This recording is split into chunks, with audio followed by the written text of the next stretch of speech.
Hello everybody! The next plane coming off the pile is a Stanley number 10 Carriage Maker's Rabbet plane. Let's take a look at it. Stanley made the number 10 from 1869 to 1957. This old girl's got what's known as the T trademark on the iron, which would date it between 1907 and 1909. The book value on a number 10 is $150 to $450. That's for the common one. The earlier types can go for a lot more. What's different about the number 10 from the regular bench plane is the throat. It's got that wide mouth on it and the opening on the side where the iron extends out all the way to the edge so you can do rabbets. And that cutout on the side is also what makes this plane weak. You'll often see them cracked and repaired. So if you see those, they'll still make good users, but they lose their collector value. The earliest number 10s were the same length as the number 5, which you see laying in front of the 10. But these later models are cut down to 13 inches long. The width of the plane is the same as a 5 1/4 and a number 3. That's a 5 1/4 laying in front of the 10. But as you can see, the number 10 is quite a bit longer than the 5 1/4. And the number 10 in the middle has the widest iron of them all. It is 2 1/8 inches wide compared to the number 5 on the left that's 2 inches. And the number 3 in the 5 1/4 that's a 1 3/4 inch wide iron. And like all the planes that I get here, this one is in need of some TLC. And it's time to break her down.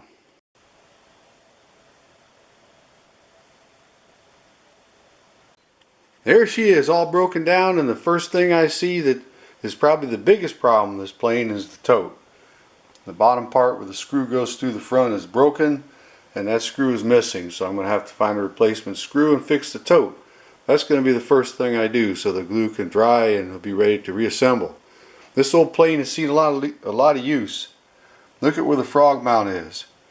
There are small shavings just packed in there like concrete. Same thing in the holes where the screws go through. Just jam-packed with shavings. Another thing I notice is while the knob is the correct low knob for that era, that knob bolt is not.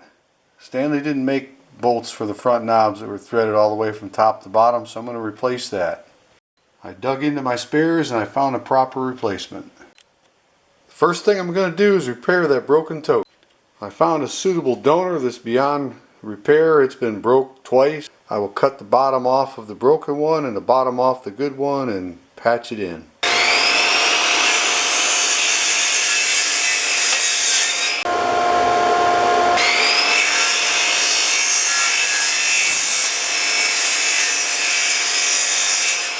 And the sparks were flying because there was a nail put up through there to hold that old tote together. But so now the new piece is there ready to be glued on. For that job I used Gorilla Glue and electrical tape. I'm going to wet both surfaces with water before putting the glue on. Apply the glue and use electrical tape as my clamp to secure it in place. Once you've got it initially lined up where it's supposed to be, you want to take the electrical tape and stretch it. And that's going to make it work like a clamp, and continue to wrap it around several times, stretching it, and check the alignment, and then set it aside, let it sit and dry for a few hours. With the tote all glued up, it's time to scrub the bottom and the frog with some simple green and a toothbrush.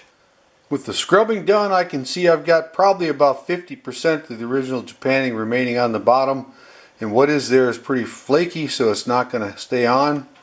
The frog, on the other hand, looks like nearly 100% Japanning has remained on the frog. So I'm going to leave the frog as is, and I'm going to strip the old finish off and put a new one on the bottom. And when selecting your stripper, remember that a premium stripper might cost a little bit more, but she's well worth it. After applying your stripper, you're going to want to leave it sit for about 15 minutes and rinse it off. And it's on to the frog, where I'm going to use these tools right here. First thing I'm going to do is clean up the flat metal surfaces using the scraper.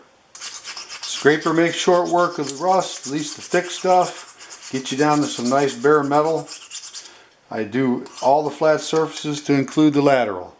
And with the scraping done, I'm going to use the sanding sponge on the flat machine surface to see if it'll clean up and maintain the patina and not have to do anything more aggressive. I'm going to do the same thing on the bottom machine surface. Sanding sponge, and I'm going to follow it up with some 3 or 4/0 steel wool. And with the machine surfaces looking really good, I'm going to move on to the wire brush and steel wool on the Japan surfaces to clean them up. I use the wire brush over the whole thing. Don't be afraid to do this. If the Japanning is going to come off, it's going to come off. It isn't going to be the fault of the wire brush. I'm going to use my sanding stick to clean up the lateral. I'm going to follow that up on the wire wheel where I'll finish the lateral, and I'll do this depth adjustment bolt right here. And the frog cleaned up quite well. I rinsed the stripper off the bottom, then I used those tools laying right there, the scrapers and the dental pick, to clean up as much as I could before I put it into the sandblaster, which is a prep for the finish. I don't want to lose the patina on the sides, so I've taped them off before putting it in the sandblaster. And with the blasting complete, I ran 150 grit paper around these edges right here, all the way around front and back, and now it's on to cleaning up the sides. For that job, I'm going to start my homemade scraper with a fresh burr on it. I showed you how to make those in a video by itself. Followed up probably with 150 grit paper, the sanding sponge, and some steel wool. My goal is to maintain the darkness that the patina puts on the metal. It's going to help protect it in the future from rusting. And with both sides scraped, I'm going to use a worn piece of 150 grit paper on my sanding block to even up the tone of the patina. You don't want to be overly aggressive while you do this. Always going with the machine marks, and pay attention to the tone, the color, trying to even it out. Applying pressure where pressure is needed, and don't apply pressure where it's not needed. And after the 150, I'm going to go to my sanding sponge to kind of even it up just a little bit more. Remember, when you use the sandpaper, you don't want to use a fresh piece. That grit on there has just got too much cutability, and it's going to put scratches in the patina, and it's not going to look good. And the last thing I'm going to do is go over it with some 3000 grit paper. All I'm doing with the 3000 is even up the tone of the patina. The sides of this old number 10 are looking a whole lot better. You notice I'm working on a piece of paper towel because the grit and grime that comes off of there while you're working could scuff up the other sides, and you're not going to be happy with that. And I've made a little more progress. The bottom has been lapped slightly to true it up and make it look good, and that it does. It's ready to tape off and start putting the finish on. All taped off and ready for the finish. It's going to be multiple coats, anywhere from 6 to 8. I don't really go by count, I go by the way it looks. And with the first coat applied, it's time to get to work on the tote and the knob. First thing I'm going to do with that tote is clean the glue off and shape the wood up so it's a perfect match. To do that, I'm going to use the tools you see right here. I've got a fresh burr on the scraper. I'm going to initially use it to clean the glue off. I'm going to remove all of the old finish, and I'm going to shape up the new wood to the old wood so it's a perfect match. The drill press is great for taking the old finish off and sanding the knobs.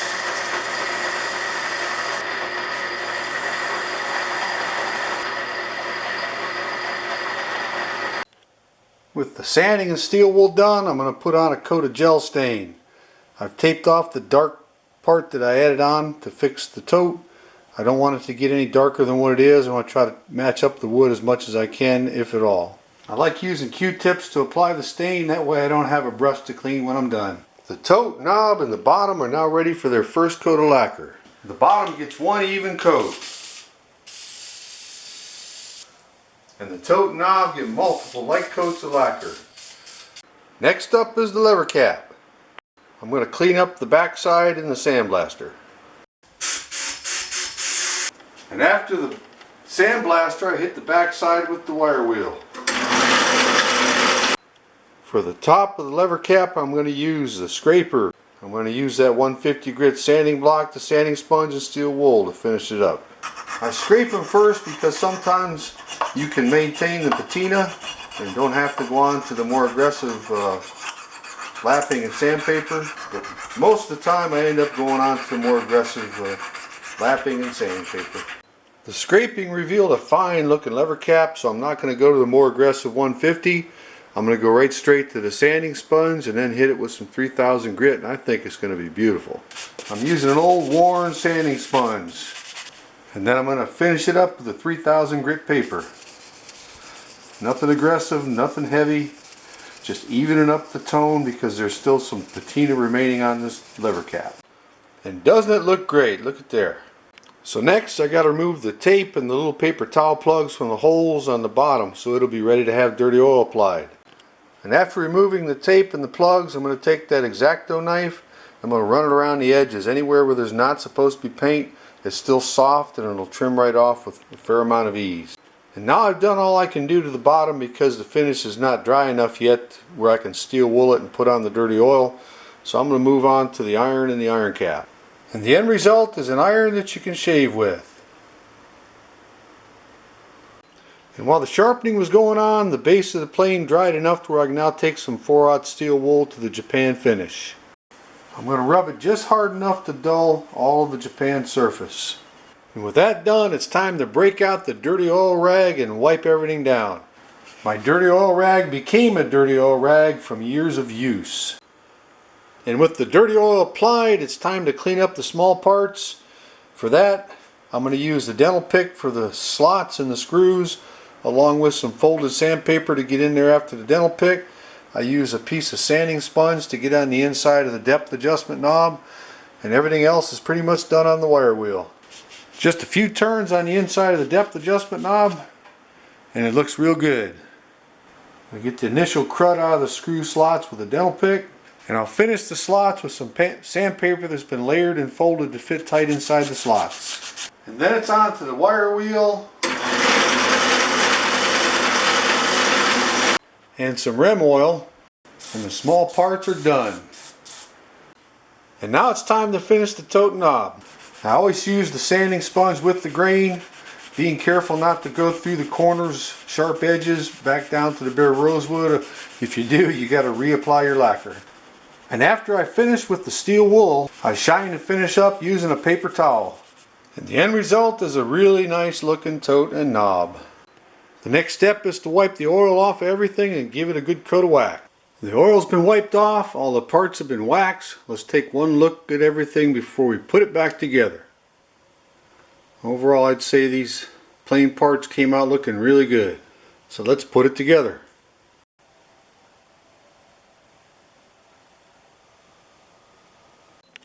And I'd say she turned out to be a really nice looking plane.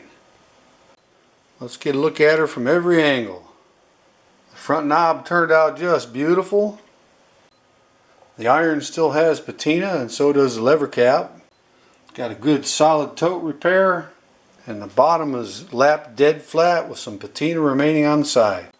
Only thing left to do is to take it for a test drive. And the best way to test drive this old number 10 is to joint the edge of this rough cut piece of poplar right here.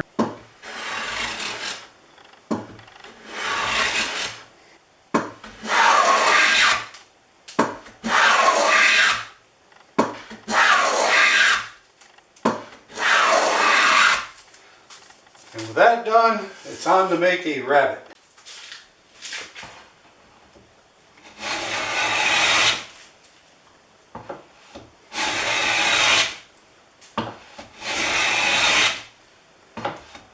Isn't that sweet?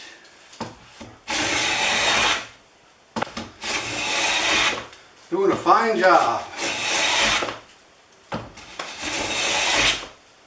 Let's take a look at it. So the 110-year-old plane doesn't have any problem doing joining and making rabbets with the grain. I'm going to complete the test by making a rabbet across the end grain.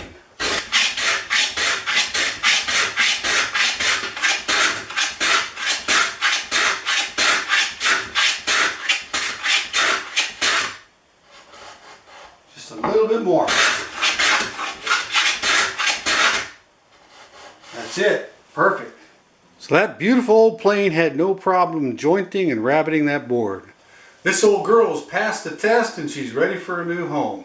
If you're looking for a really nice number 10, make me an offer and she could be yours. But on to the pile to see what's next, and we all know what time it is. Time for supper. Bye.